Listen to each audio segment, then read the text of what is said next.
여러분, 씨앗을 뿌릴 때 잡초밭에다 뿌린다, 길짝에 굳은 흙 위에다가 씨를 뿌린다, 바보죠. 돌짝밭에다 씨를 뿌린다, 이거 아니잖아요. 우리가 씨를 뿌리려면 땅을 갈아엎어야 돼요. 오늘 성경은 생명의 씨앗인 하나님 말씀을 전하는 여러분과 내게 우리 마음을 지경하라는 거예요. 우리 마음을 갈아엎으라는 거예요. 그러니까 여러분과 제 마음속에 원한이 있고 미움이 있고 근심이 있고 걱정이 있고 고민이 있고 슬픔이 있고 이런 마음을 가지고 지금 여기 와서 앉아 있는데 설교가 들어갈까? 마음속에 지금 딱 닫혀버릴 거예요. 그냥 미워 죽겠는데 설교 말씀이 들어오냐고. 오늘 성경은 겉옷을 찢지 말고 마음을 찢고 내 마음의 할례를 받으라, 마음을 갈아엎어라, 이걸 강력하게, 그렇지 않으면 불태워버리겠다, 이런 차원의 경고를 하고 계셔요. 존경하는 성도 여러분, 먼저 우리는 우리 마음을 바꿔야 됩니다. 마음을 옥토로 바꾸는 시간 됐으면 좋겠어요. 첫째는 마음을 갈아엎는 게, 첫째는 뭐냐면 고정관념을 깨트리는 거예요. 오랜 지식과 경험으로 만들어진 이 고정관념 때문에 나이가 들수록 더 힘들어. 어떤 틀에 박힌 그것만 고집하고 그게 전부인 줄 알아. 그런데 여러분, 우리가 알 것은 믿음은 고정관념을 깨트리는 거라고. 쉽게 말합니다.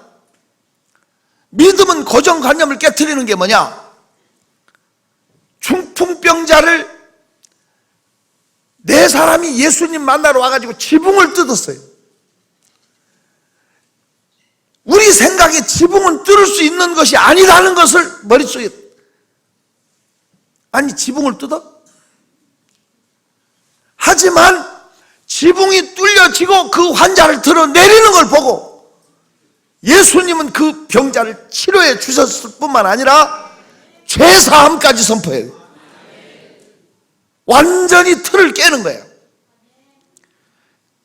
저와 여러분이 머릿속 이건 아니다, 안 된다는 생각의 고정관념을 깨트리기 전에는 하나님이 역사하지 않는 거예요.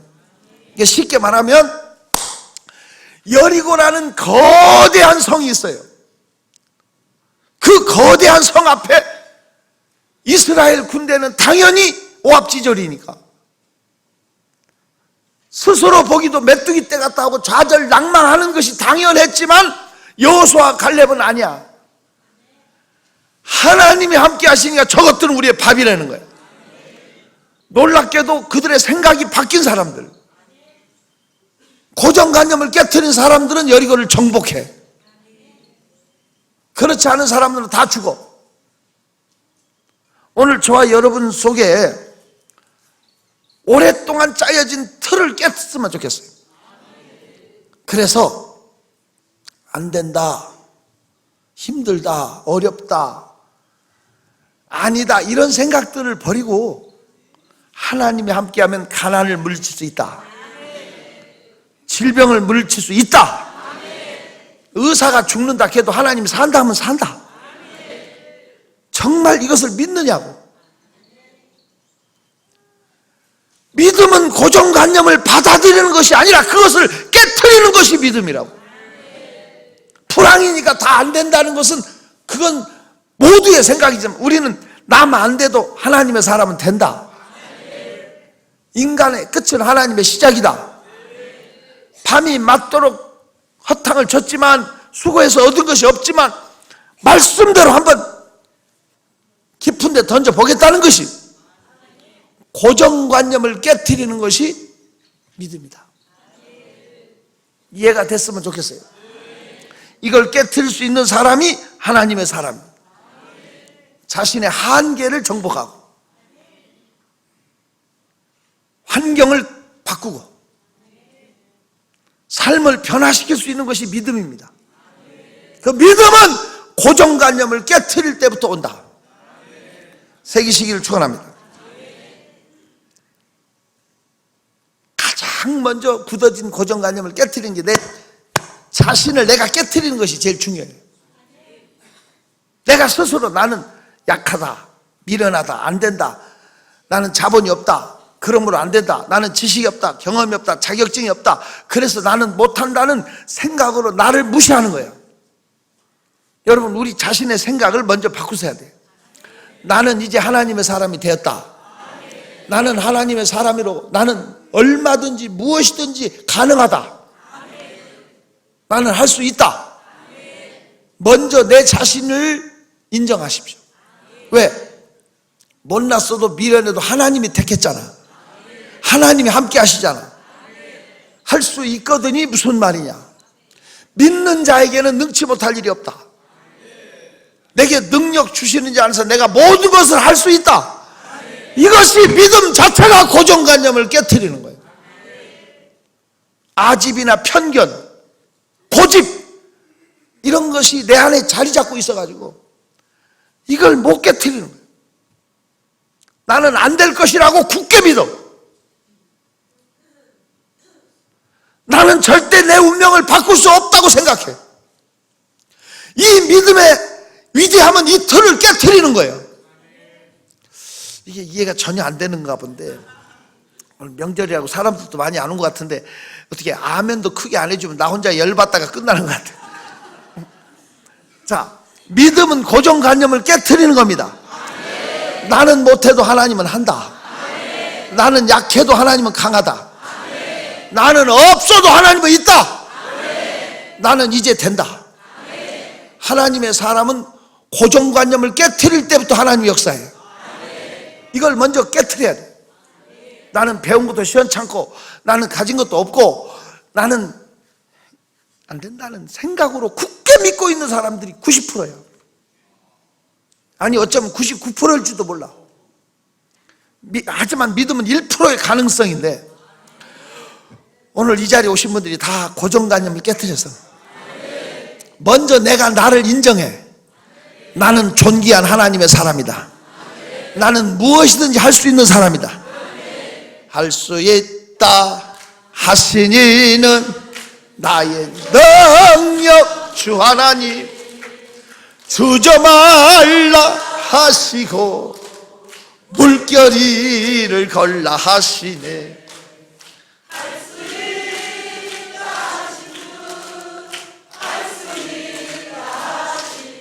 별로 확신이 없는 것 같아. 더 힘차게. 능력이라 하시네. 아멘. 믿음만이.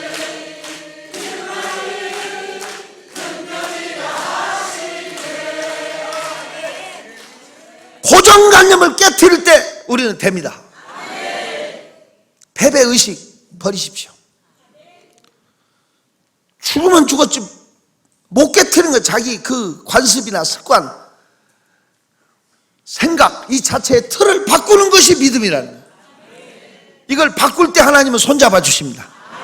이걸 바꿀 때 하나님은 일하십니다. 바꿉시다. 알아듣기를 축원합니다. 고정관념의 틀을 깨트릴 때 하나님은 일하십니다.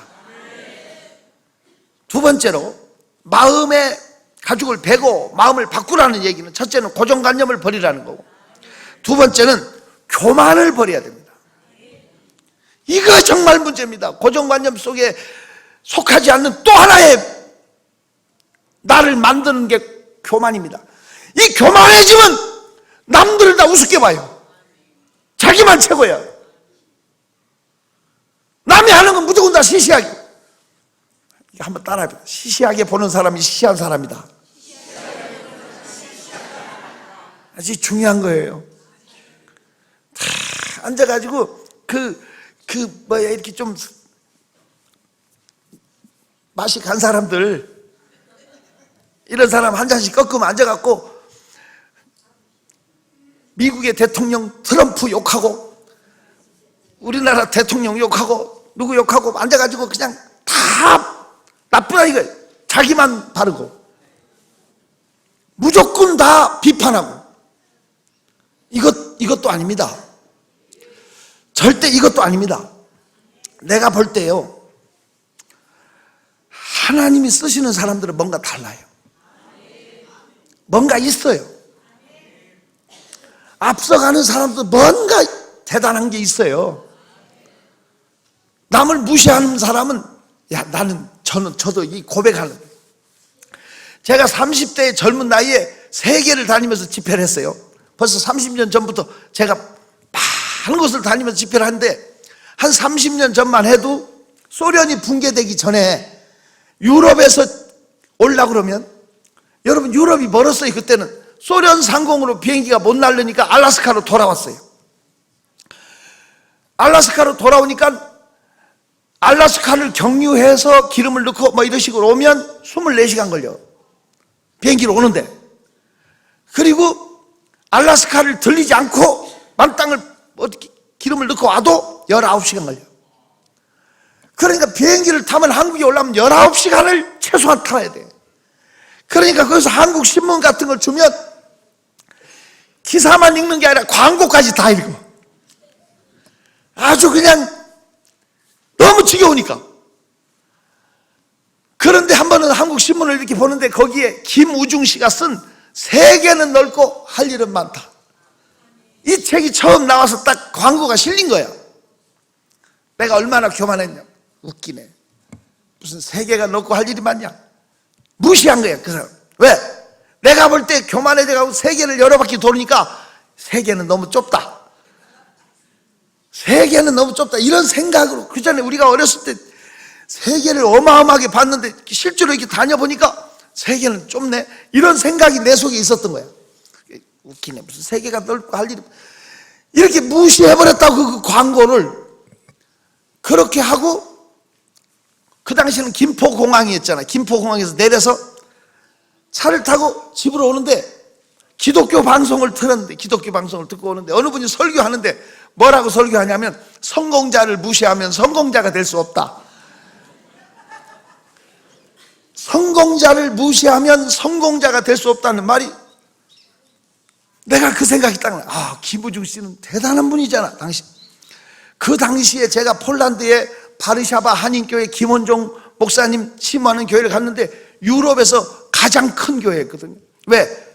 유럽에서 가장 크게 한인교회를 한 이유는 대우가 폴란드에 진출해가지고 대단했어요. 폴란드 시내에 차가 2대 지나가면 한 대는 대우차였고, 바르샤바에서 9시 뉴스에, 밤 9시 뉴스에 폴란드 소식을 알려주기 전에 대우 소식부터 하고 폴란드 뉴스를 틀어줄 정도로 대우 영향력이 막강했고, 우리 한국으로 치면 서울이고 그 다음 부산이잖아요. 제2의 도시가. 폴란드의 제2의 도시가 루블린인데 그 루블린을 대우시라고 불렀다고. 그만큼 대우가 폴란드를 교두보를 해가지고 유럽으로 진출하는 역사를 했어요. 야, 그만큼 영향력을 끼치고 있었을 때 지가 무시했잖아. 회개가 돼가지고 집으로 가는 차를 돌려가지고 종로로 가가지고 교보문고에 가가지고 그 책을 샀어. 초판 바로 나온 걸. 세계는 넓고 할 일은 많다. 제가 그 책을 사가지고, 제가요 이제까지 보면 책을 아무리 좋은 책도 2번 이상 읽은 적이 없어. 그러니까 성경처럼 위대한 책이 없는 것은, 성경은 100번 읽어도 새롭잖아요. 세상 책은 아무리 그래도 밑창이 드러나잖아. 근데 제가 김우중 씨가 쓴 이 책은 3번 읽고 또 읽었어. 밑줄 그어가면서 읽었어. 어쩌면요 그 책이 저를 만드는데 또 하나의 역할을 했어. 놀랬어요. 멋있어요. 뭔가 다르더라고. 그냥 평범한 책 같지만 저는 너무 은혜를 받았어요. 그 어머니가 권사님 기도도 많이 하셨지만, 이 김우중 씨가 6.25 때 피난 가가지고 부산에서 신문을 돌려. 신문. 어린 시절에 신문을 돌리는데 이 신문을 제일 먼저 새벽에 가서 신문을 받아요.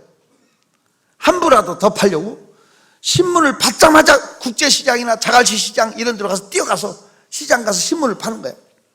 신문을 팔면 아무리 부지런히 뛰어도 내부 팔면 경쟁자가 나타나. 그러면 경쟁자하고 서로 팔게 되는 거예요. 그러니까 이분이 생각을 한 거예요. 어떻게 하면 더 팔까? 어떻게 하면 한 부라도 더 팔까 생각하니까 잔돈을 내주는 시간이 오래 걸려요. 예를 들어서 신문이 100원이면 1000원짜리 내면 900원을 내줘야 되네. 900원 동전을 세서 주는 시간이 많이 걸려. 그래서 집에서 비닐에다 싸. 900원 뭉치 오른쪽, 500원 내면 400원 뭉치 왼쪽, 이래 해가지고 1000원 주면 잔돈 여기 있어요 하고, 잔돈 여기 있어요 이렇게 가면 10부를 판대. 근데 그렇게 10부를 팔아도 또 경쟁자가 나타나. 또 고민하는 거야. 어떻게 하면 더 팔까? 이분이 참 대단한 거예요. 이제는 신문을 달라고 그러면 끝까지 돈 안 받고 그냥 가. 오면서 수금을 해. 그러면 신문은 띠낄 염려가 거의 없대. 왜냐하면 신문 산 사람들 대놓고 펴놓고 보고 있대.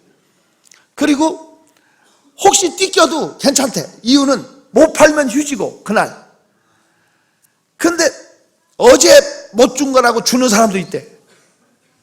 이렇게 하니까 그 어떤 사람도 이제는 그 시장은 안 온대. 왜? 아무리 빨리 가도 누가 다 팔았다. 독점. 이분은 벌써 어렸을 때부터 세계적인 사업가 기질이 있었잖아. 그래 안 그래요? 여러분, 진짜 나 이분의 이것저것에 상당히 도전을 받았어. 김우중 씨가 무슨 정권에 의해서 하나씩 바뀔 때마다 이렇게 하나씩 사업을 망가뜨린 건 사실이에요. 이건 우리 대한민국이, 난 몰라도 그건 아닌 것 같은데, 이분이 대우가 무너지고 베트남으로 갔다고. 나는 개인적인 생각해 보세요. 베트남 사람들이 우리 월남전에 나가서 싸웠잖아. 싸우고 우리 한국에 대한 악감정을 가진 나라라고. 그렇게 공산화가 되고 악감정을 가진 나라가, 한국 사람은 흡혈귀라고 생각하는 그런 나라가, 대우 김우중 씨가 가가지고 참여하는 마음으로 베트남에 있는 모든 320개 도시에다가 학교를 세웠어요. 한국인의 이름으로 참여하는 마음. 이 베트남 사람들의 마음을 녹여서 베트남에 있는 모든 버스는 한국산이에요. 다른 나라가 하나도 없어요. 100% 한국산. 모든 가전제품 한국산. 알아들어요? 축구 한국 응원했어요. 그렇기 때문에 한국인 감독을 갖다 써가지고 지금은 아주 그냥 열려지게 해요. 그런 역할을 한 사람이 누구냐고. 선구자죠. 그래서 호치민시, 오늘날로 우리나라 치면 그냥 강남 금싸라기 땅, 그 넓은 땅을 김우중 씨에게 베트남 정부에서 기증을 했어요. 은인처럼 생각하고. 이런 사람은 한국 국민들이 모셔다가 그냥 훈장이라도 주고 위로해야 되는데, 지금도 그냥 물가를 한 번쯤 생각해 봐요. 우리 초대 대통령 이승만 같은 분, 건국의 아버지고, 그런 분이 없으면 공산화되고 대한민국이 없잖아. 그런데 일부 어떤 그런 세력에 의해서 역사가 뒤바뀌고 이승만 동상 다 엎어버리고 아주 그냥 역사에 한 페이지 없는 사람처럼 치부하잖아. 이것은 아집이고 편견이 아니겠어요? 이런 생각의 관념들을 우리 후손들에게 이렇게 남겨줄 거냐고. 물론 세월이 지나면 역사가 증명하겠지만 우리 생각의 각도를 바꿔야 됩니다. 이런 얘기는 안 하는 게 좋고, 우리 생각의 고정관념을 바꿉시다. 교만하니까 남을 무시해버리는 거야. 저는 아니올시다고 생각해요. 제 제 자신이 교만하니까 금방 교만해져가지고 남을 우습게 시시하게 본 거예요. 그 전에 제가 86년도에 경기도 광주에 이제 용수리 교회라고 거기 와서 목회를 하는데, 거기에 이성환 씨라고 하는 분이 계셨어요. 지금 다 돌아가셨습니다만은 그때 그분이 잘생겼어요. 진짜 뭐 영화배우 탤런트 뺨치게 잘생겼어요. 멋진 분이야. 근데 그 부인 홍 집사님은 좀 막 생겼어요. 막 생겼어요. 그분은 좀 이렇게 얼굴이 얼컥 목도 하나도 없고 눈은 좀 이렇게 찢어지고 막 생겼다고. 근데 이분은 부지런해. 동네 청소 다 해줘. 동네 사람들 집 다 관리해. 우리 집도 그 사람이 와서 다 청소해줘. 교회도 깨끗해. 그렇게 부지런해. 근데 어쨌든 부인은 좀 막생기고 남편은 기가 막히게 잘생겼어. 근데 그 남편이 한 번은 교회 와가지고, 목사님 우리 중전마마 보셨어요? 내가 누군데요? 아니 우리 중전마마요. 나는 이게 못 알아.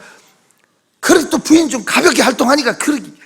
아니 우리 중전마마. 아니 중전마마 누군데요? 아니 우리 애기 엄마요. 네. 지금 어디 계세요? 내가 얘기해줘. 세상에, 내가 그때 무슨 생각을 했냐면, 그래, 자기 부인이 중전마마니까 자기는 상간마마네? 맞지요? 자기 부인을 하녀처럼 여기는 사람은 자기는 머슴이야. 자기 부인을 여왕님으로 모시면 자기는 황제야. 자기 남편을 머슴처럼 여기는 여자 있어요. 불쌍한 여자야. 그 여자는 뭘까? 하녀도 아닌 것 같아. 싼것인 것 같아. 그렇게 인생을 살지 말자고. 성도들도 우습게 여기지 말자고. 어린아이한테도 배울 게 있어. 정말 귀해요.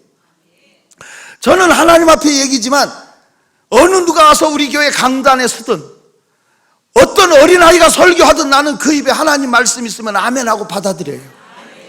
못된 교인들은요, 담임 목사가 설교하면 아멘하고 부목사 설교하면 무시하고, 못돼 처먹은 사람들이 주로 그래. 박 장로가 좀 찔리긴 하나?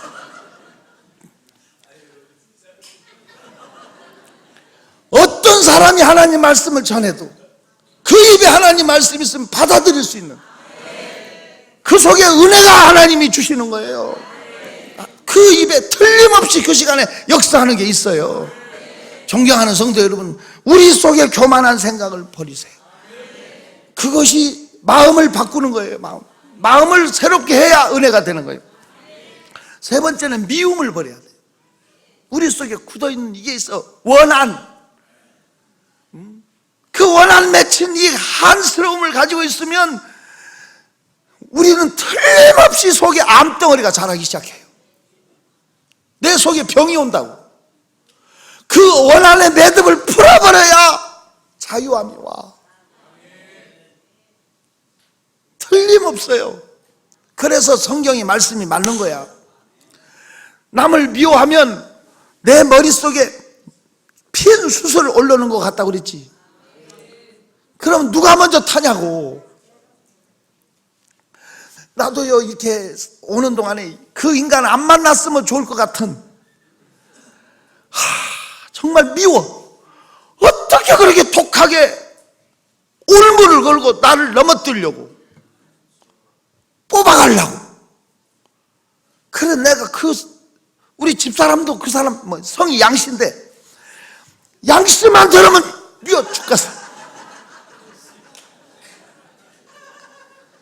아니야, 이건 아니야. 어떻게 그런 인간이 있을까, 이 땅에.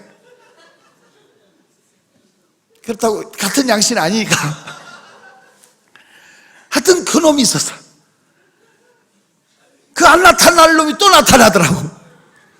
그래서 내가 그래, 내가 이런 미운 마음 가지면 내가 먼저 무너지니까 마귀란 놈이 나를 무너뜨리게 하는가 보다. 지워버리자.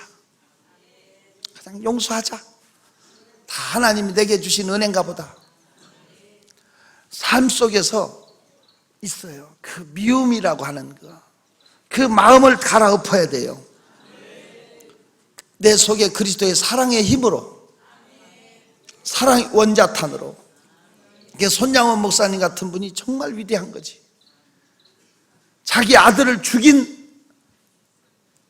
그 못된 놈을 자기 양아들 삼았다.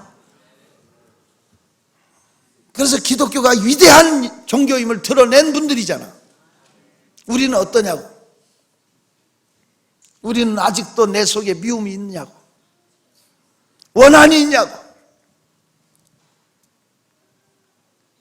이거 깨트려야 돼요.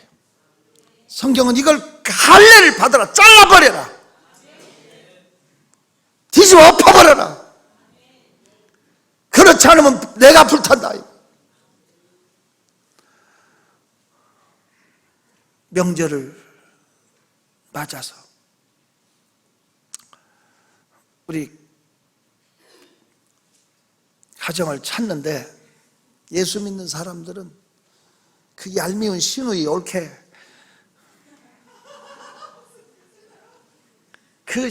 어떤 사람은 시자만 나오도 시험도 되는데,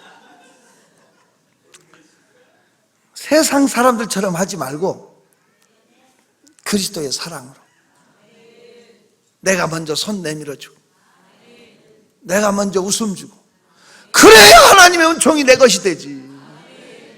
마귀로 하여금 틈타게 하지 맙시다. 우리가 먼저 웃어주고 그리스도의 사랑으로 우리가 품어주고, 그래야 그들의 영혼을 살릴 수 있지 않겠어요? 마음 가죽을 베라는 거 잊지 맙시다. 네 번째, 내 속에 있는 좌절, 낙심, 이거 깨트려야 됩니다. 무너지지 맙시다. 소심해지고 비굴해지고 대인 기피증이 생기고 한숨이나 쉬고 있으면 마귀는 대목장을 만나가지고 세상 끝날까지 너와 항상 함께 있겠다고 마귀가 도장을 찍어버릴 거야. 사탄아 물러가라고 깨트려버려. 나는 일어난다. 나는 다시 일어난다. 하나님의 사람은 선포해야 돼요. 미가서 7장 8절처럼 나는 다시 미가서 7장 8절을 다시 펴. 수없이 강조했지만 하나님 말씀은 귀로만 듣는 게 아니라 눈으로 듣는 거야. 확인해야 돼. 우리는 선포를 해야 돼. 나는 다시 일어난다. 나는 엎드려질지라도 일어난다. 나는 하나님의 영광을 본다. 원수 앞에 선포해야 돼요. 미가서 7장 8절 시작. 나의 대적이여 나로 말미암아 기뻐하지 말지어다. 나는 엎드려질지라도 일어날 것이요 어두운 데 앉을지라도 여호와께서 나의 빛이 되실 것입니다. 나는 일어난다. 7번 넘어질지라도 8번째 일어나는 건 의인이라고 그랬어. 못 일어나고 좌절하고 한숨 쉬고 무너져버리는 게 악인이야. 소명중앙교회 성도 여러분, 좌절하지 마십시오. 마음을 갈아엎으십시오. 우리 하나님 우리와 함께 하십니다. 우리를 축복하십니다. 우리에게 새 힘 주십니다. 우리는 일어날 수 있습니다. 죽을 병에서도 다시 일어납니다. 가난 속에 다시 일어납니다. 부도 나서도 다시 일어납니다. 한숨 쉬지 마십시오. 다시 우리의 세상이 올 겁니다. 성령이 내가 너를 축복하겠다. 성령이 내 장래가 있겠고 내 소망이 끊어지지 아니하리. 하나님의 약속을 믿으십시오. 좌절하지 마세요. 이게 마음이 무너져 버리면 마귀가 지배하는 거예요. 하나님의 사람은 마음을 바꾸라는 얘기는 내 속의 낙심 쫓아내십시오. 인간의 끝은 하나님의 시작일 뿐이니까. 나는 약해도 하나님은 강하다. 나는 없어도 하나님은 있다. 나는 몰라도 하나님은 아신다. 하나님의 능력을 믿으세요. 내가 한숨 쉬고 좌절하는 것은 내가 믿는 하나님을 무시하는 행위예요. 옆에 사람한테 너 언제까지 하나님 무시할래? 너 하나님을 믿기는 하냐? 하고 물어봐. 너 언제까지 하나님 무시하고 살래? 너 진짜 하나님을 믿기는 하냐? 남한테 안 하려면 나한테라도 물어봐. 내 자신에게. 하나님의 능력을 신뢰하자고. 무너지지 말고. 일어나 걸어라, 내가 새 힘을 주리니. 일어나 너 걸어라, 내 너를 도우리.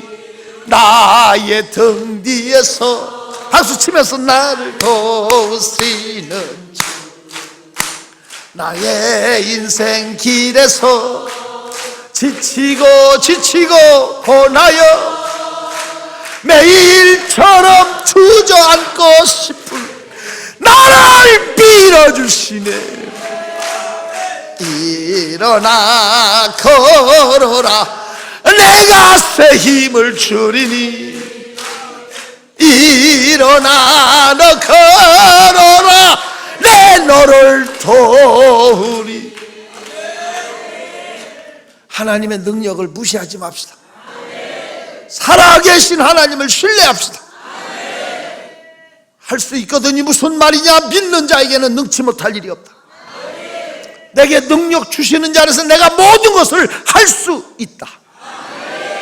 이 위대한 말씀이 내 말씀이 되셔야 돼요.